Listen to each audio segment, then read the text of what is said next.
मुश्किल वक्त कमांडो सख्त। दोस्तों, इस उद्घोष के साथ जब कोई कमांडो अपने मिशन के लिए निकलता है तो मानो उसमें एक शेर जैसी तेजी और बाज जैसे हौसले कौंध रहे होते हैं। सर के ऊपर काला पट्टा बांधकर मानो अब ये कमांडो यमराज को भी परास्त कर दे। जी हाँ, हम बात कर रहे हैं भारत के सबसे बेहतरीन कही जाने वाली कमांडो टुकड़ी मार्कोस के बारे में। दोस्तों, मार्कोस को भारत की नेवी सील भी कहा जाता है। आज की वीडियो में हम आपको इन्हीं कमांडोज के शौर्य और साहस के बारे में बताने जा रहे हैं। आखिर कैसे एक मार्कोस तैयार होता है, कैसे इनमें जज्बा वो आकार लेता है कि पहाड़ को भी तोड़कर रास्ता बना ले।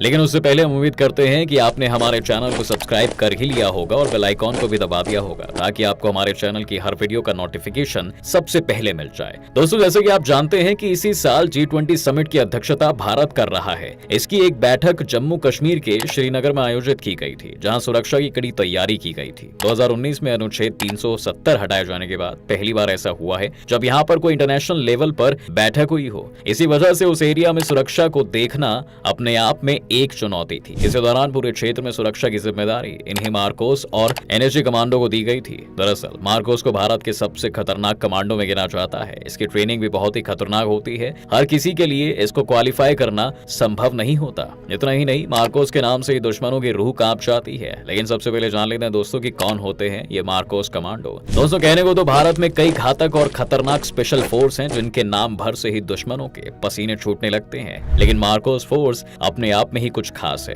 कहते हैं मार्कोस कमांडो मौत को मात देकर तैयार होते हैं, जिनकी ट्रेनिंग 3 सालों की होती है। आपको बता दें कि मार्कोस या फिर मरीन कमांडो फोर्स में भारत के सबसे खतरनाक और घातक कमांडो होते हैं। हालांकि यह इंडियन नेवी की स्पेशल ऑपरेशंस फोर्स यूनिट है, लेकिन इनको ट्रेनिंग इस तरह से दी जाती है कि यह आसानी से ग्राउंड से लेकर आसमान तक दुश्मनों का खात्मा कर सकते हैं। भारतीय नौसेना की यह स्पेशल यूनिट फरवरी 1987 में कमीशन की गई थी। इन्हें दुनिया के सभी आधुनिक हथियार चलाने की ट्रेनिंग दी जाती है। दोस्तों, मार्कोस कमांडो को आतंकवाद से लेकर नेवी ऑपरेशन और एंटी पायरेसी ऑपरेशन में भी यूज किया जाता है। लेकिन आखिर क्यों बनाई गई थी ये स्पेशल यूनिट? इस स्पेशल यूनिट को बनाने के पीछे का इतिहास 1955 से शुरू होता है। दोस्तों, दरअसल उस समय इंडियन आर्म फोर्सेस ने ब्रिटिश स्पेशल बोट सर्विस की मदद से कोच्चि में एक डाइविंग स्कूल की स्थापना की थी। इसका लक्ष्य आर्मी के लोगों को फ्रॉगमैन और कॉम्बेटेंट ड्राइवर्स यानी लड़ाकू गोताखोर बनाना था। हालांकि 1971 में भारत पाकिस्तान के बीच छिड़े युद्ध में इन्हें सफलता नहीं मिल पाई, जिसके लिए उनकी ट्रेनिंग को जिम्मेदार मान लिया गया। इसके बाद 1986 में भारतीय नौसेना ने एक स्पेशल फोर्स यूनिट बनाने का फैसला किया,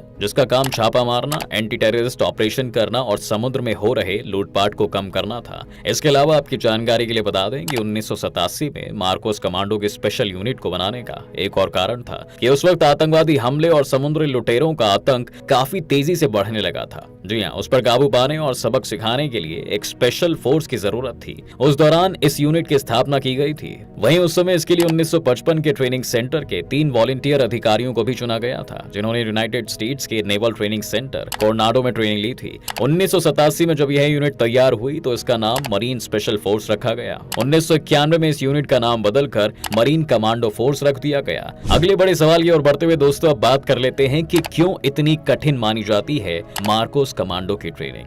आपको जानकर हैरानी होगी कि मार्कोस कमांडो की ट्रेनिंग बहुत ही ज्यादा मुश्किल होती है, जिसका एक आम आदमी अंदाजा भी नहीं लगा सकता। मार्कोस की ट्रेनिंग अमेरिकी नेवी सील्स की तरह कराई जाती है। फिलहाल इसमें 1200 कमांडो मौजूद हैं। इनका चयन बहुत ही कठिन ट्रेनिंग के बाद किया जाता है। दरअसल मार्कोस के लिए चुने गए सैनिकों की ट्रेनिंग 3 सालों के लिए होती है। इसमें हजारों सैनिकों में से कुछ ही सैनिकों को ट्रेनिंग के लिए आगे भेजा जाता है। ट्रेनिंग के दौरान सैनिकों को 24 घंटे में से सिर्फ 4 से 5 घंटे तक ही सोने दिया जाता है। तड़के सुबह से शुरू हुई ट्रेनिंग देर शाम या फिर कई बार तो आधी रात तक भी चलती रहती है, चाहे कैसे भी हालात हो, लेकिन सैनिक को अपनी ट्रेनिंग पूरी करनी ही होती है। मार्कोस बनने के लिए दोस्तों, सैनिकों की ट्रेनिंग सिर्फ समुद्र में ही नहीं होती, बल्कि इन्हें अलग अलग जगह पर ट्रेन किया जाता है। भारत में राजस्थान, तवांग, सोनमर्ग और मिजोरम जैसे अलग अलग रीजन्स में इन्हें ट्रेनिंग देकर तैयार किया जाता है, ताकि ये हर जगह अपने ऑपरेशन को अंजाम दे सकें। मार्कोस में सिलेक्शन के लिए 5 हफ्तों की शुरुआती ट्रेनिंग होती है। यह ट्रेनिंग इतनी तकलीफ देह होती है कि लोग इसकी तुलना नर्क से करते हैं। इस दौरान ट्रेनी से बहुत हार्डवर्क करवाया जाता है। इन 5 हफ्तों में इन्हें सोने का भी बहुत कम मौका मिलता है। ज्यादातर कैंडिडेट्स यहीं से वापस लौट जाते हैं। दोस्तों,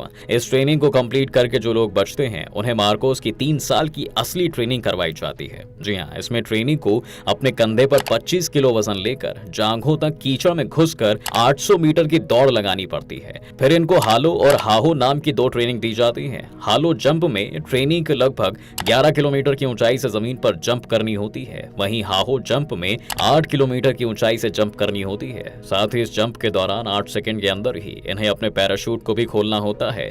इसके अलावा मार्कोस को ट्रेनिंग के दौरान कई मुश्किल टास्क कराए जाते हैं। इनकी ट्रेनिंग भी जान को जोखिम में डालने वाली होती है। इन सभी स्टेजेस को पार करने वाले सैनिकों को आगे की ट्रेनिंग के लिए अमेरिका में नेवी सील के साथ ट्रेनिंग दी जाती है और इन सब के बाद ही एक मार्कोस कमांडो तैयार होता है। वहीं दोस्तों अब बात कर लेते हैं मार्कोस कमांडो कितने ऑपरेशन में तैनात हुए हैं। तो आपको जानकर हैरानी होगी कि मार्कोस ने कई ऐसे मिशन पूरे किए हैं जिनको सोच पाना भी शायद मुश्किल हो। पहली बार मार्कोस की तैनाती 1990 के दशक में जम्मू कश्मीर की वुलर झील में की गई थी। इसके अलावा साल 1987 में हुए ऑपरेशन पवन को मार्कोस कमांडो ने ही सफलता दिलाई थी।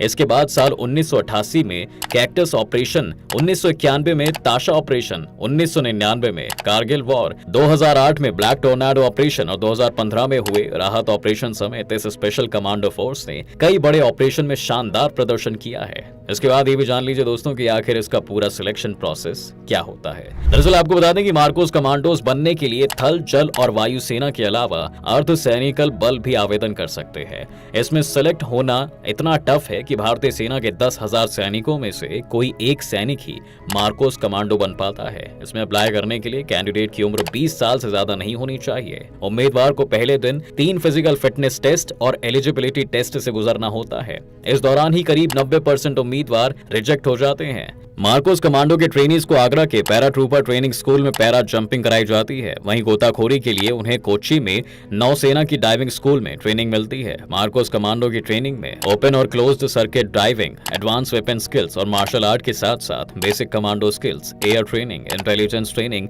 Submarine craft operations, anti terrorist operations from submarines, sky diving, language training, conference method, explosive handling techniques भी सिखाई जाती हैं। जिन उम्मीदवारों का मार्कोस कमांडो में सिलेक्शन होता है उनके घर वालों को भी इसकी जानकारी नहीं दी जाती है। इन्हें अपनी पहचान को छिपा कर रखना होता है। मार्कोस कमांडो की ज्यादातर ट्रेनिंग INS अभिमन्यु मुंबई में होती है। अब इतना सब जान लिया तो दोस्तों ये भी जान लीजिए कि मार्कोस कमांडो की सैलरी कितनी होती है। तो ये पूरी तरह डिपेंड करता है उनके सर्विसेज ईयर्स पर। जी हाँ, मार्कोस कमांडो की सैलरी 7वें पे कमीशन के हिसाब से मिलती है। उनका बेसिक पे 25,000 रुपए है। इसके साथ ही उन्हें शिप डाइवर अलाउंस 8500 से 10,000 रुपए, मार्कोस अलाउंस 25,000 रुपए अगर वह हार्ड एरिया में तैनात है तो बेसिक पे का 20% रिस्क अलाउंस, और अगर ये कमांडो ज्यादा एक्टिव एरिया में है तो वेरी एक्टिव फील्ड अलाउंस 16,900 रुपए, फील्ड एरिया में तैनात है तो फील्ड एरिया अलाउंस 10,500 रुपए मिलता है। कुल मिलाकर इनकी सैलरी 1 लाख के करीब पहुंची जाती है। वहीं आपको जानकर हैरानी होगी कि इन मार्कोस कमांडोज को इसरो ने भी एक नया टास्क सौंपा है। दरअसल इसरो 3 अंतरिक्ष यात्रियों को 3 दिन के लिए अपने मिशन गगनयान द्वारा अंतरिक्ष में भेजेगा। ये यान करीब 400 किलोमीटर की ऊंचाई के ऑर्बिट में चक्कर लगाकर वापस पृथ्वी पर आएगा। इसकी लैंडिंग पानी में होगी। ऐसे में यान को खोजकर निकालना एक बड़ा टास्क है। इस वजह से भारतीय नौसेना की मदद ली जा रही है। इसरो के कहने पर भारतीय नौसेना ने एक रिकवरी टीम तैयार की है जिसमें गोताखोर, Marcos commando, medical experts, communicator, technician और नौसेना के एविएटर शामिल हैं। हाल ही में नौसेना और इसरो में इसको लेकर समझौता हुआ है। समुद्र में मार्कोस कमांडोज को ऑपरेशन का काफी अच्छा एक्सपीरियंस है। वो स्पेशल बोट के जरिए कैप्सूल को रिकवर करेंगे और इसको सुरक्षित इसरो की टीम तक पहुंचाएंगे। इसी के साथ दोस्तों आज की वीडियो में फिलहाल बस इतना ही। उम्मीद करते हैं कि आपको इस वीडियो में काफी कुछ सीखने को मिला होगा। अगर आपको ये वीडियो पसंद आया है